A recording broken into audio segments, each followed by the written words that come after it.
Good morning, Brendan with the Homes in Orlando team, joined again by Joe from Appli Home Loans. And we kind of did a quick switch this morning because I was going to target the jump in the roller coaster in rates the past couple of days, but we got some big news yesterday. Disney is laying off 7,000 people, roughly 3% of their workforce. And we know Disney's one of the big employers here in the Central Florida region. Mm-hmm. So one thing we've said that's helped us here is that the unemployment rate has been very low, consistent employment. But when you're looking at 7,000 jobs, we don't know the exact number yet here in the Central Florida area. Yep. But you got to figure it's probably going to be at least a couple thousand of those that are going to be hit by the layoffs. So that's going to be interesting. Well, it definitely is. And Disney also kind of hidden in that background of all that news is that they are continuing to move forward with their Lake Nona corporate expansion for their offices. So it's kind of interesting is like, are we seeing some restructuring and shuffling that's about to happen, but hasn't quite been announced all the way? It's kind of, you're seeing that groundwork of what's going to happen exactly. Yep. And this was the headline, that came out. This was on CNBC yesterday, and they're looking to cut $5.5 billion in costs. Yeah. That's a lot. That's a lot. That is a lot, And you mentioned the restructuring, and one of the things in the article is that the CEO had sent out a letter stating that the company was going to be going through a reorganization. Mm-hmm. So we're seeing this in a lot of the larger companies. Here's another big company, doing some major layoffs. Yeah. And if you look at that and maybe we see 2,000, 2,500 people get laid off. Will all of them end up selling their houses and moving somewhere else? Probably not. But even if you get 1,000, 1,500 people who all of a sudden have to find new jobs, have to, put their house on the market in a very quick manner, we all of a sudden can see a big shoot up in a concentrated area of number of homes. Yeah. Because a lot of those people, they live in the, the Windermere, Dr. Phillips area, Davenport, parts of Kissimmee. And all of a sudden you could see the number of houses sold in that area just shoot through the roof. And what does that mean? Lower prices. Yeah. Prices coming down. Because those layoffs, I don't think they've specified what positions they are and so forth, but we're not going to, you're not going to expect to see those to be the attraction workers, the housekeepers, that they're not going to be like, they're not going to reduce that staffing. Yeah. Right. Yeah. You can't get the 5.5 billion reducing that staff. Yeah. Which it's kind of like, and this is where I see that kind of trend is it's going to be similar to what we've seen a lot of these major corporations do is it's that mid-level to high-level pay group that are the ones that are seeing the impact, which is not usual. Like that's not something we've always seen. Usually it's like the lower are the first ones impacted. Right now we're seeing kind of like that mid-tier, like, a lot of, and that's where I think a lot of investment in technology and everything happened in the last couple of years. And a lot of companies really went full force and now they're going, we're not seeing the return. We got to pull back. Yep. And that's where I'm curious to see, and that's the hard part is I don't know personally, like what that level of concentration in Central Florida is for those type of development roles or this and that. I know that we have we do have a concentration, but, I think, that is going to impact, is going to impact California and Orlando. And I would expect to see very similar impacts between the two. Yep. Yeah. So this finally could be the start of where we're going to start seeing some of those layoffs that have affected the rest of the country starting to come into Central Florida. Mm-hmm. So it's just something to be aware of, something to watch out for, and realize, hey, this could affect our housing market a little bit here. Yeah. When Yeah.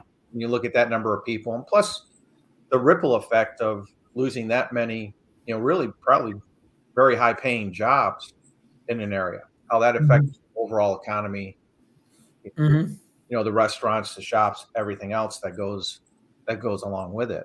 Yeah. So it's something to be aware of, especially, with Disney being one of the major employers here in Central Florida, and something we need to watch out. I'm sure there'll be some news coming out over the next week or two, more locally, discussing the number of jobs that we're looking at possibly Mm-hmm. Yeah. losing here from Disney. So Mm-hmm. the other major news of the week was Friday. We took a nice dive in the mortgage rates, Mm-hmm. and we woke up on Monday morning, and it seemed like everyone misread the Fed. Yeah. Like they were. I think this is a case where people kind of talk themselves into their own good news. Yep. And we had people, oh, the Fed's going to pivot. The Fed's going to pivot. Look, they only dropped to a quarter. They're going to pivot. They're going to pivot. And after Powell saw the reaction, he said, no, there's not a chance for dropping rates this year. It's Mm-hmm. not going to happen this year.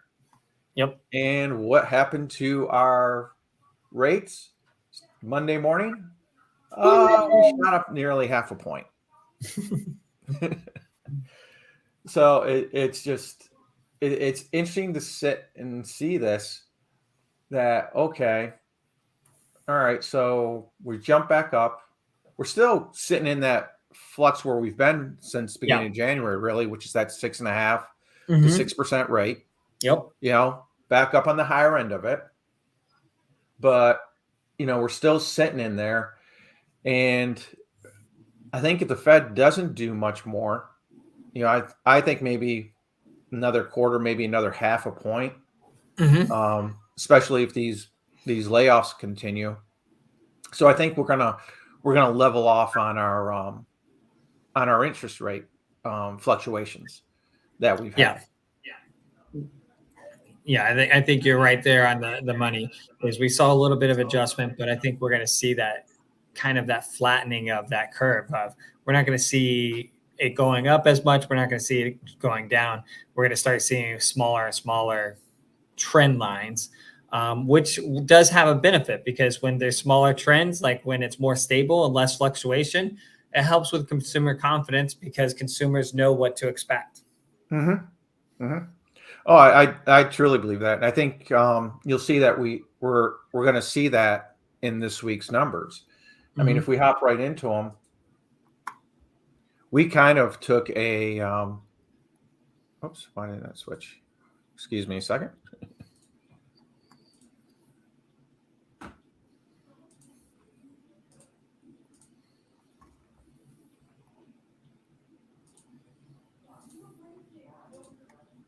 There it is.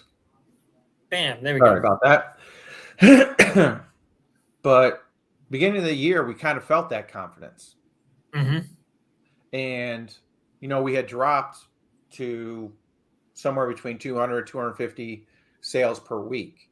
Well, beginning of year, you felt like there were more people out, more contracts, being done overall. So what did we see? The week ending or the week of January 29th, which of course is an end of month situation too. But we jumped nearly 150 homes closed.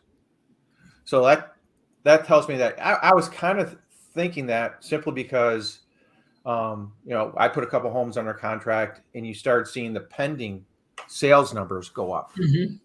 And you look at, normal, 30-day closings, some people trying to get it done a little bit quicker. And, you see that number jump up. What will be interesting is next week, if we see the number stay consistent, which if we can get back up to 400 homes per week, that's really, I think, a good steady level with the current interest rates. but the tough part again is here we go again. Single inventory homes decreased 137. Yep. And most of those are ones being sold. So again, we're dropping the number of houses that are available on the market. Condos, they kind of just basically leveled right off. They're sitting pretty close to 130 a week, and their inventory has stayed consistent. Then our other big number, last week, we saw the original list to sales price sitting at about 90%. Yep. So we pushed back up a little bit, Mm-hmm. which kind of makes sense because we're starting to see the inventory get squished a little bit. Mm-hmm. So sellers aren't feeling quite the restraint. I mean, we're still at a very high, what I consider a high level for a discount. Yeah. At roughly about, what is that, 7.5% off Mm-hmm. original list price. I think that's still a pretty high number. I would normal market, I think you'd see it more in that 4% range. Mm-hmm. Maybe tops 5. So, but this is what we're looking at. We're still consistent in that 63 days on market. Yep. So we got, things staying on the market longer, but less inventory. It's one of those where the numbers are just kind of, balancing themselves out a little bit. Yeah. And then we see, our average price, this is just like flatlined right here. Our median value is sitting right at that $400,000 level. Mm-hmm. And is really, over the past month, it's just really kind of flatlined. Yeah. And then, here's the chart for the number of sales. You see the 214, 241. Then end of month, we jumped up to 407. And we really want to kind of get back up to that midline, that 350, 400. Exactly. If we can stay in that range, that's what we want to see. Is that I like that. Next week is going to be, when we get the numbers for this week, is going to be really interesting to see. Do we drop back down into the 200s or do we stay in that 300 plus? Yeah, I think we're gonna be up a little bit, just watching the sales, the pendings for the mid January, beginning of January. Then this is just our average days on market chart again, and we have just consistently been moving up.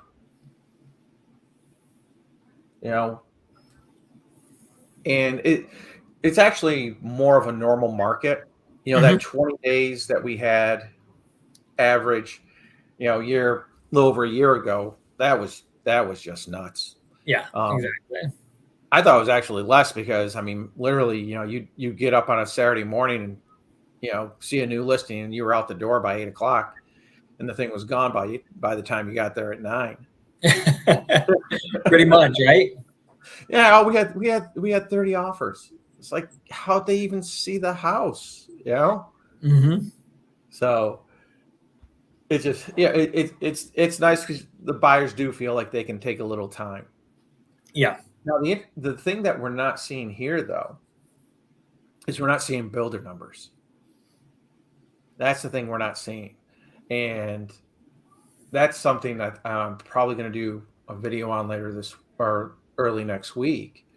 Is we're getting the updates. I got one today from Taylor Morrison, and they did a $40,000 price cut. Oh, wow. On a number of their houses. Mm-hmm. That's a big drop. That's a huge drop because these houses are averaging $400,000, $500,000. So they're doing a $10,000 price cut, or 10% price cut on their listings, on their new homes, the ones that are getting close to being done or are done, those quick sale homes, because they've got to get them off the inventory. And I was looking at the houses under construction, and the Southeast, of course, is number one. There's roughly about 800,000 houses being built to be completed. Oh, wow. So these builders could end up with a big backlog of homes. And then the other thing I'm kind of curious about, you've got some of these builders doing, and there's another one coming up, the build to rent communities. Yeah. And I don't know if I really like that idea. Why? I just don't understand why you would go rent a house for $3,500 a month when you can go buy one and maybe end up with a $2,500 a month payment. Yeah. I think it seems like sometimes a lot of good ideas lag too much in a market. Does that make sense? Yeah. Because that seemed like a really great idea, a year, 2 years ago when there was no inventory. Yep. It's like, hey, we'll build the houses, we'll rent them out to the people, and hold them in inventory. But with the rates going up, less buyers out there, are these people really going to want to rent a house, even though it's brand new, if they can buy a brand new house? So kind of watching these build to rent places. Yeah. There's one in Apopka that I went by yesterday. There was just another one announced. I think it's Vieira Homes is building one. I want to say over in Kissimmee. Pulte is building a townhome community in Ocoee that is going to be built to rent. Okay. So everybody's kind of, and it's like you said, fantastic idea if you were executing in 2019 on it. Yeah. If you had started in 2019, by the time you got them all built, boom, you've nailed it. Yep. But with the change in the economy, I think they may end up trying to sell a lot of these. And just change it. Then, of course, here's our total actives, and this is the big one. We just are consistently going down in our inventory. Not as bad as during the pandemic where we're down to, I think, 2,500. Yeah. But still, that's for a community that's million plus strong. That's still not a lot of houses. Yeah. It's not, and and that's going to be really interesting to see how it plays out, because we've got so much data all over the place, right? Like it's things are happening in this area and that area, but then we look at these numbers, it's like it's creating a little bit of confusion for us in the sense of it's hard to really trend where we are going to go because we've got conflicting pieces. But seeing these numbers continue to drop, like, do we create a little bit of a surplus in which drives prices back up? Are we going to create a seller market all over again just because we don't have inventory, even though nationally we are trending toward being a buyer's market? Yep. Yeah. And I think it comes back down to that, overall economy is, we beating a dead horse to death or whatever it is. Horse to death. I can't remember. That employment number, that all important employment number. Because we're sitting at about 2.5% unemployment rate right now. And I think if we start to spike up, even it doesn't sound bad. Like, what happens if we even go to a 3.5% unemployment number? 3.5% unemployment is fantastic. Yeah. But that 1%, of the people who are unemployed, that's not fantastic for them. And it's what happens to them? Are they able to quickly replace their jobs, or do they have to, or do they get into an economic situation where all of a sudden they've got to sell their home? Yeah. It's too financially stressed. And when you look at the amount of money, the debt to income ratio that you see on average for most people, we hit a high of like 36%, somewhere in that ballpark. That's pretty high. It's one of the highest in histories. So that's kind of, that's even a 3.5 unemployment rate. Jumping to that could make a world of difference. Yeah. In our housing market, and make it and change it, almost overnight, like we saw last year when rates took it. Yeah. So those are our numbers for the week. Kind of a quick one today. Yeah. But I think we hit the couple major stories that are happening right now. In the roller coaster again with the rates, and let's see what happens with Disney as far as their layoffs. How bad will that affect the Central Florida area? Yeah, because it can make a big difference and make a big difference in a quick period of time. Yep. So thank you all for joining us. Any questions, always feel free to reach out to Joe or I. Our information's down below. Hit the thumbs up and subscribe on YouTube, and like us and follow us on Facebook. Take care. Have a great day. Bye, guys.